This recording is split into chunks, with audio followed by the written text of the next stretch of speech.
4장 구원의 하나님을 예수라 하였다. 예수라는 사람의 이름은 성경 여러 곳에 나와 있으나 그 이름의 뜻은 각각 다르다. 하나님의 독생자의 이름으로서 예수라는 이름은 본래 하나님의 이름이나 그 이름을 아들에게 주셨으니 이는 그가 하나님 아버지께 순종하심이었다. 그러므로 하나님의 이름을 아들에게도 주시어 하나님의 기업이 되게 하셨으니 하나님은 그 이름을 인하여 영광을 받으실 것이기에 누구에게도 주지 아니한 예수 이름을 아들에게 기업으로 주셨고, 아들은 자기가 사랑하는 자들에게도 하나님이 주신 이름을 주어 그 이름으로 하나님과 하나가 되게 하려 하셨다. 이것이 성경의 중심이다. 오직 인자에게 그 이름을 주어 사람들로 하여금 그 이름으로 부르게 하신 것은 그 인자가 하나님의 뜻을 온전히 이루실 것이기 때문이다. 사람들에게서 불리던 사람의 이름에는 아무런 뜻이 없으나 마리아의 몸에서 태어날 아기에게 주신 예수라는 이름에는 하나님이 자기 피로 구원하신 자들을 죄에서 구원하셨다는 뜻이 있었다. 나사렛 사람이셨던 그를 어느 때부터 그 이름으로 부르게 함으로써 어느새 그들의 입으로 그를 자기 백성을 죄에서 구원하실 자로 시인하게 하신 것이다. 신자와 불신자의 영혼이 다른 혜택을 받고 있다는 증거는 이것이니 불신자들은 예수라는 이름을 뜻없이 하고 단지 어떤 유대인의 아들이 가진 이름으로만 생각하고 부르며 구원을 받은 신자들은 예수 이름을 자기를 구원하신 자의 이름으로 여기고 자기를 죄에서 구원하신 그가 구원의 표로 자기에게 주신 하나님의 이름이라고 여기는 것이다. 우리의 믿음은 이것이니 하나님의 자기 이름은 곧 예수 이름을 하늘에 두시고 하나님의 하늘의 이름으로 부르심을 받게 하신 것이다. 하나님의 하늘의 이름을 무엇이라고 할까? 두말할 것도 없이 그 하나님의 하늘의 이름을 예수라 할 것이요 그 이름은 하늘이신 아버지의 이름이요 또 하나님과 함께 계시다가 하나님의 이름의 뜻을 이루시려고 세상에 나타나신 아들의 이름이요 또한 하나님의 하늘에서 하나님과 함께 계신 성령의 이름으로써 그 성령이 예수 이름으로 세상에 나타나셨다. 성령이 세상에 오심도 자기 백성을 죄에서 구원하시는 일을 함께 하시려는 것인데 이때 함께 하신 이름이 예수 이름이요 우리는 그 이름으로 오신 성령으로 침례를 받았으니 이는 하나님이 자기 일을 하신 것이다. 예수 이름은 하나님의 하늘에 충만하여 하늘과 하나이다. 곧 하나님의 영과 하나이다. 하나님의 하늘에는 하나님의 이름 외에 다른 이름이 없으니 예수 이름은 거룩하시고 또 한 분이신 하나님의 이름이다. 그 이름이 하늘에서 거룩히 여김을 받으신 같이 우주 곧 음부에서 하나님의 자녀가 된 자들의 몸을 하늘나라도 인정하시고 그 이름을 거기 두셨으니 본래 솔로몬을 통하여 지으려 하시던 그 성전의 용도는 하나님의 이름을 거기 두려 하신 것이다. 그러나 첫 언약 때에는 그 모양으로 희미하게 하늘의 모형을 보았으나 하나님은 사람의 손으로 지은 전에 들어와 계시지 않고 하늘로 내려오는 하나님의 성전에 계시니 우리가 곧 그 성전들이다. 우리는 하늘의 모형이다. 하늘은 하나님이 거하심같이 우리 몸은 하나님의 성령이 거하시는 하나님의 하늘이다. 우리 안에 예수 이름이 계셔서 우리가 하나님께 속한 하나님의 자녀됨을 증거로 삼으셨으니 예수 이름이 우리 심령에서 거룩히 여김심을 받으셔야 한다. 거룩하다 하심같이 하나님의 이름은 오직 하나님의 하늘에 계시고 또한 하나님의 성전이신 인자에게만 계시고 또한 예수 그리스도의 지체이며 하나님의 성전된 성도들의 몸 안에만 계신다.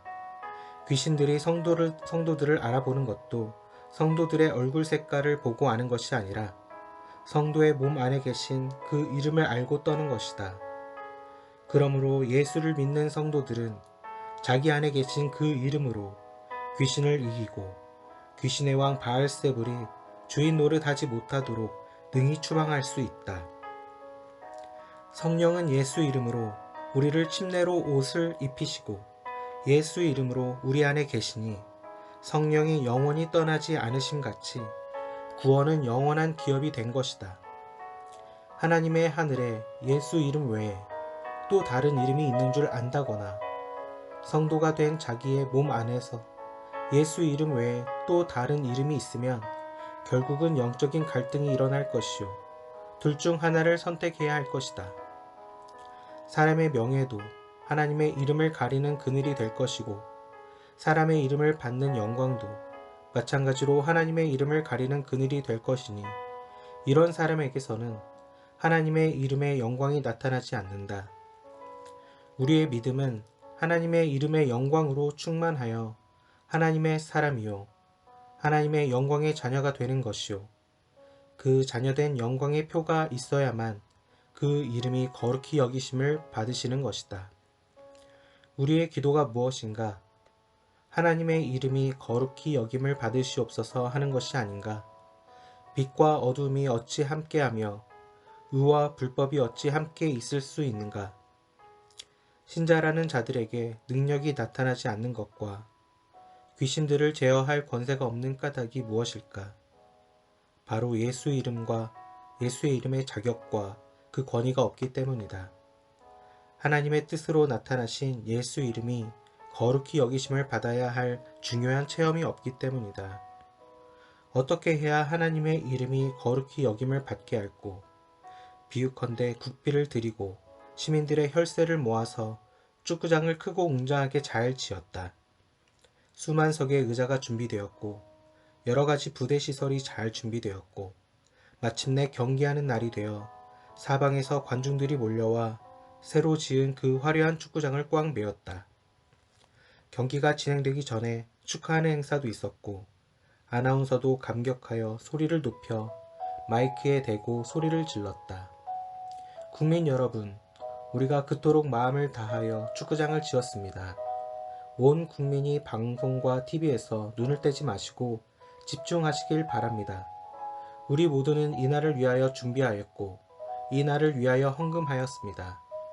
이 날에 운동장에 펼쳐질 경기는 우리 국민의 가슴을 활짝 열어줄 것이며 온 국민의 사기를 높여줄 것입니다. 지금 온 국민이 저와 함께 흥분하고 있습니다. 잠시만 기다려 주십시오 하고 안내 방송을 했다. 축구장에는 선수들이 들어와 있고 관중들의 환호하는 소리는 하늘을 찌르는 듯하다. 그때의 관중들의 시선뿐 아니라 온 국민의 눈은 어디로 향할까? 푸른 잔디 위로 굴러다니는 그 공을 따라 TV의 카메라가 따라가고 온 시선이 그 공 하나를 따라가면서 공이 떠다니는 순간마다 우레와 같은 소리를 지르면서 모두 의자에서 일어나 열광한다. 마침내 그 공이 골문을 향하면 온 국민과 관중의 시선이 그 공을 따라 골문을 향해 함께 돌진하고 긴장한다. 그랬다가 공이 골문을 향하여 날아가다가 막혀서 되돌아오면 모두가 다시 가라앉는다. 이날의 주인은 축구공 하나다. 그 공 하나로 온 국민의 사기가 올라가기도 하고 떨어지기도 하고 울고 웃고 하는 희비가 갈린다. 무게가 얼마 안 되는 공이고 부피가 작은 것이지만 모두가 그 공 하나에 끌려다닌다. 이날의 주인은 축구장에서 이리저리 굴러다니는 축구공이다. 이 축구공 하나에 마음을 쏟고 감정을 모은다. 이 운동장뿐 아니라 이날 관중과 TV를 보는 온 국민이 다 한마음이다. 그 공이 심판에 의하여 멈춰 서게 되면 모든 관중의 시선은 멈추고 심판이 그 공을 들고 퇴장하면 축구장은 깨진 그릇에서 물이 쏟아져 나가듯이 텅텅 비게 된다. 그 모든 자의 시선과 관심은 곧 사라져 버린다. 이와 같이 하늘에서나 땅에서나 큰 일들이 일어나고 있는 것은 오직 예수 이름, 곧 하나님의 뜻으로 된 이름을 위한 것이기에 그 이름이 하나님이 작정하신 목적을 향하여 계실 때에 하늘의 천사들도 땅에 있는 교회들도 하나같이 그 이름을 좇게 된다. 그 이름이 승리하지 않으면 하늘과 땅이 어떻게 되겠으며 그 이름이 승리하면 또 어떻게 될 것인가. 심판자는 운동장에 그 공을 곧 자기 이름을 내놓으신 것 같다. 이때 수많은 유명한 이름들이 축구장에 들어와 있다 한들 무슨 가치가 있겠는가. 관중들은 그들을 만나려고 축구장에 몰려온 것이 아니다. 그 공을 보려 한 것이다.